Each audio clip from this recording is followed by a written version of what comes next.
Hi Earth Sign, Capricorn, Taurus, and Virgo. Kumusta po kayo guys? Okay, so Earth Sign, maraming salamat po sa walang sawang pagsubaybay sa ating pong mga gabay. And kung ikaw ay bago pa lang dito sa ating channel, ayan, mag-subscribe na rin po kayo guys. And i-click mo na rin yung ating notification bell para lagi po kayo guys updated sa ating mga bagong upload. So tignan po natin, Earth Sign.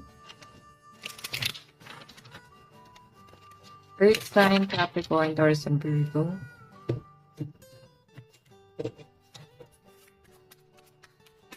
Oops, family. Okay, maaaring kayo ay kasama nyo yung family nyo ngayon. Maaaring kayo ay may family gatherings or reunion.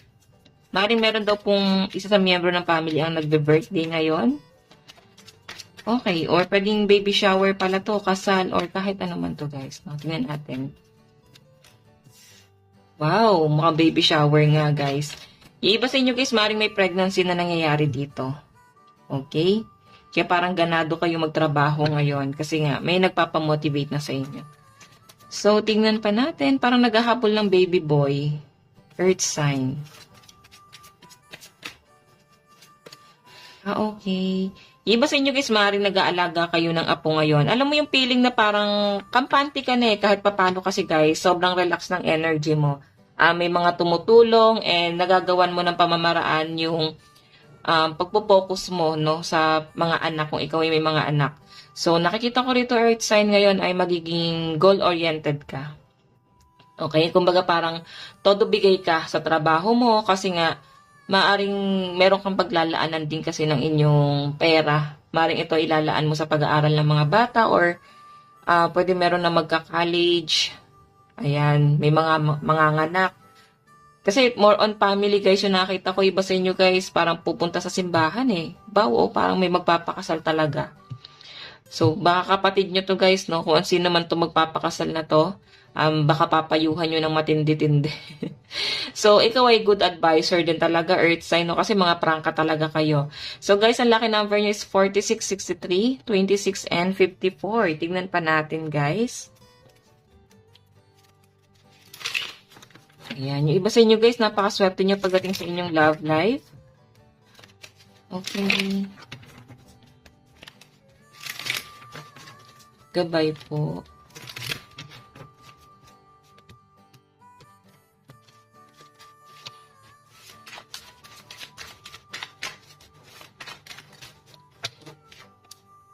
Okay, the devil. Okay. Alam mo, aalis ka na sa isang toxic na sitwasyon. Alis ka na sa isang tao na napaka-toxic, guys. And maaring ito na nga yung naging magandang resulta ngayon eh. Okay? Simula nung inalisan mo to. Okay? Yung iba sa inyo, guys, maaring maglalaylo muna kayo sa inyong career. Okay? Baka magbabakasyon muna kayo. Tignan pa natin. So, ayan no, may mag-out of town. Maaring may mga nagpaplanong mag-abroad ngayon. Siguro dyan kayo mamamasyal ngayon sa abroad. Okay? Meron kayong bibisitahing pamilya dyan sa abroad. Or baka nasa abroad ka na nga. Iba naman dito guys, meron kayong kukunin. Kukunin mo yung family mo dyan sa abroad. Baka pipetisyonin mo. Or pwede ikaw yung pipetisyonin. So, nasa sense ko dito Earth sign, no? Parang ito ay approval pagdating sa inyong visa. So, maaaring ma-approbahan na siya guys. Kasi tuloy-tuloy na po yung ano nyo, oh. Yung travel. So, nakikita ko rito guys, maaring by next month or this year lang din guys, mukhang matutuloy itong travel nyo. Okay? So, may mga naguguluhan lang guys dito. Kasi 7 of Cups eh. Maaring naguguluhan lang kayo kasi parang hindi ka pa totally ready.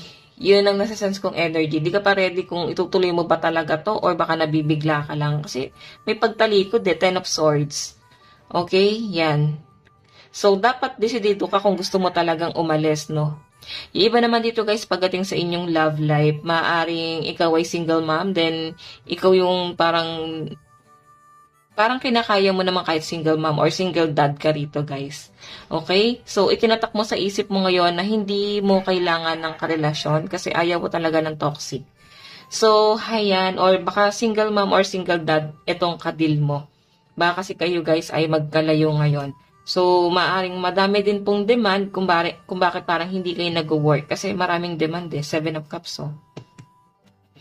So, dahil nga maraming demand, so parang maaaring ikaw na yung umaalis dito kasi parang ayaw mo ng ganong klase ng relationship, guys. Sobrang toxic kasi, the devil nandyan eh.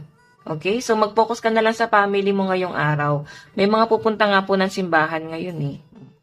So, tingnan natin ano po ang struggle ngayon ni Earth Sign. Meron po tayong the lovers. Maaring ito ay patungkol sa inyong relationship. At yung struggle mo the sun. Okay? Siguro dahil nga magkalayo kayo ng person mo, nahihirapan ka ng ganyan. Okay? Iba dito guys, maring hindi mo maipaglaban yung nararamdaman mo sa person mo ngayon. Okay. So, tingnan natin, ano naman po ang blessing ngayon ni Earth Sign. Parang nasa conflict kayo ngayon ng person mo, Earth Sign. Kasi mukhang hindi mo nga maipaglaban the lovers. Mahal na mahal niyo pa naman yung isa't isa.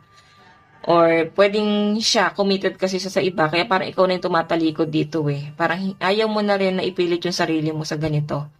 Lalo na committed pala siya sa iba. Okay? O pwede ikaw yung committed na sa iba. So yung person mo, gusto naman niya ding ipaglaban itong relationship niya, pero hindi nga niya alam kung paano kanya ilalaban, kung pamilya mo na yung kalaban niya. Okay, so tingnan natin yung blessing. Pagtanggap guys, no? Kung tatanggapin mo yung sitwasyon, guys, maluwag to na makakahinga ka na, no? Kumbaga, kailangan mong tanggapin yung sitwasyon mo, ganito na nangyayari. Kasi na-sense ko rito, guys, may hirapan ka niyan eh. Pag totally na, nakapasok ka na doon sa circle na yan, hindi mo na siya maaalisan. So, tingnan natin ano po ang dapat gawin ngayon ni Earth Sign. So, guys, meron tayong, di ba, paglayo pa rin talaga. Kagaya ng sabi ko kanina, guys, tanggapin mo yung isang sitwasyon na ito na talaga yung nagaganap. Ito na yung mga nangyayari, guys.